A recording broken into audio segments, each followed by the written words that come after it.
ಬೆಳಗಾವಿ ಜಿಲ್ಲೆ ಹುಕ್ಕೇರಿ ತಾಲೂಕಿನ ಇಂಗಳಿ ಗ್ರಾಮದಲ್ಲಿ ಒಂದು ಅಮಾನುಷವಾದಂಥ ಘಟನೆ ಆಗಿದೆ.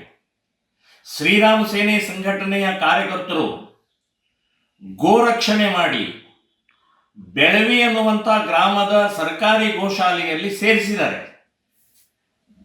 ನಿನ್ನೆ ಮತ್ತೆ ಅದನ್ನು ಬಿಡುಗಡೆ ಮಾಡಿಕೊಂಡು ವಾಪಸ್ ಕಸಾಯಿಖಾನೆಗೆ ತಗೊಂಡು ಹೋಗುವಂತ ಸಂದರ್ಭದಲ್ಲಿ ಮತ್ತೆ ನಮ್ಮ ಕಾರ್ಯಕರ್ತರು ಫಾಲೋ ಮಾಡಿದಾಗ ಇಂಗಳಿ ಗ್ರಾಮದಲ್ಲಿ ಈಗಾಗಲೇ ವಿಡಿಯೋ ವೈರಲ್ ಆದಂತಹ ವಿಡಿಯೋದಲ್ಲಿ ಅಮಾನುಷವಾಗಿ ಅಲ್ಲಿಯ ಮುಸ್ಲಿಂ ಕಿಡಿಗೇಡಿಗಳು ಮಹಿಳೆಯರ ಸಹಿತ ಹೊಡೆದಿದ್ದಾರೆ.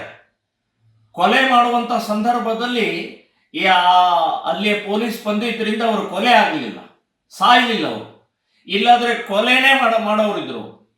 ಸೊ ಒಂದು ಗೋರಕ್ಷಣೆ ಮಾಡುವಂತ ಕಾರ್ಯಕರ್ತರು ಈ ರೀತಿಯ ಅಮಾನುಷವಾಗಿ ಈ ಕರ್ನಾಟಕ ರಾಜ್ಯದ ಕಾಂಗ್ರೆಸ್ ಸರ್ಕಾರದಲ್ಲಿ ನಡೀತಾ ಇದೆ ಅಂದ್ರೆ ಇದು ಕುಮ್ಮಕ್ಕಿದೆ, ಕಾಂಗ್ರೆಸ್ಸಿನ ಕುಮ್ಮಕ್ಕು.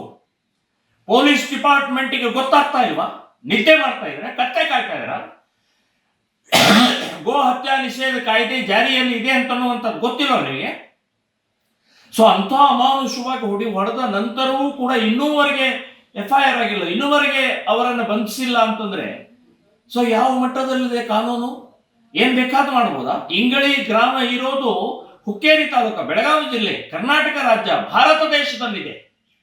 ಇದು ಪಾಕಿಸ್ತಾನ ಅಲ್ಲ, ತಾಲಿಬಾನ್ ಮಾದರಿಯಲ್ಲಿ ಮಾಡ್ತಾ ಇರುವಂತ ಕ್ರೌರ್ಯ ಇದು. ಇದಕ್ಕೆ ಸರ್ಕಾರ, ಇದಕ್ಕೆ ಪೊಲೀಸ್ ಡಿಪಾರ್ಟ್ಮೆಂಟ್ ಅವರು ಕ್ರಮ ತಗೊಳ್ಳಿಲ್ಲ ಅಂತಂದ್ರೆ ನಾವು ಕೂಡ ಉಗ್ರವಾದಂಥ ಹೋರಾಟವನ್ನು ಮಾಡಬೇಕಾಗತ್ತೆ ಅಂತನ್ನುವಂಥ ಎಚ್ಚರಿಕೆ ಕೊಡ್ತಾ ಇದ್ದೇನೆ. ನಾಳೆ ಇಮ್ಮಿಡಿಯೇಟ್ ನಾವು ಇಡೀ ರಾಜ್ಯಾದ್ಯಂತ ಎಲ್ಲ DC ಅವರಿಗೂ ಕೂಡ ಈ ಇಂಗಳಗಿ ಗ್ರಾಮದಲ್ಲಿ ನಡೆದಂತ ಅಮಾನುಷ ಘಟನೆಯ ವಿರುದ್ಧ ಪ್ರತಿಭಟನೆ ಮಾಡುವಂತಹದನ್ನ ನಿರ್ಧಾರ ಮಾಡಿದ್ದೀವಿ. ಯಮಕನಮರಡಿಯ CPI ಕಾಂಪ್ರಮೈಸ್ ಮಾಡುವಂತ ಹೆದರಿಸಿ ಬೆದರಿಸಿ ಕಾಂಪ್ರಮೈಸ್ ಮಾಡಿದ್ದಾರೆ.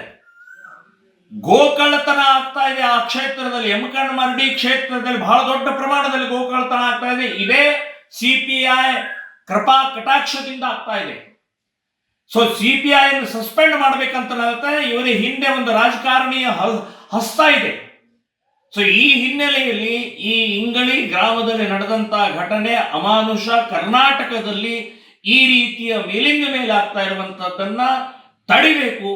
ಇಲ್ಲಾದ್ರೆ ಶ್ರೀರಾಮ ಸೇನೆ ಸಂಘಟನೆ ನಾವು ಬಹಳ ಉಗ್ರವಾದಂತಹ ಹೋರಾಟವನ್ನು ಮಾಡಬೇಕಾಗತ್ತೆ ಅಂತನ್ನುವಂಥದ್ದು ಎಚ್ಚರಿಕೆ ಕೊಡ್ತೇನೆ. ಮಾನ್ಯ ಮುಖ್ಯಮಂತ್ರಿಗಳು ನಿನ್ನೆನೇ ಹೇಳಿದ್ದಾರೆ, ಇಮ್ಮಿಡಿಯೇಟ್ ಸೋಮೋಟಿವ್ ಕೇಸ್ ಹಾಕೋಬೇಕು ಅಂತನ್ನುವಂಥದ್ದು ಹೇಳಿದರೆ.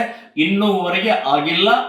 ನಾನು ಹೇಳ್ತೀನಿ, ಇದನ್ನ ಇಮ್ಮಿಡಿಯೇಟ್ ನಮ್ಮ ಕಾರ್ಯಕರ್ತರು ಹೋಗಿ ಕಂಪ್ಲೇಂಟು ಕೊಡ್ತಾರೆ, ನೀವು ಅದರ ಮೇಲೆ ಕ್ರಮ ತಗೊಳ್ಬೇಕು. ಅಲ್ಲಿರುವಂತಹ ಸುಮಾರು ಒಂದು 30-40 ಜನ ಗೂಂಡಾಗಳಿದ್ದಾರೆ, ಕಿಡಿಗೇಡಿಗಳಿದ್ದಾರೆ, ಕೊಲೆಗಡಕರಿದ್ದಾರೆ. ಅವರನ್ನ ಬಂಧಿಸಿ ಕೊಲೆ ಕೇಸ್ ಹಾಕಬೇಕು ಅಂತನ್ನುವಂಥದ್ದು ನಾನು ಆಗ್ರಹ ಮಾಡ್ತಾ ಇದ್ದೀನಿ.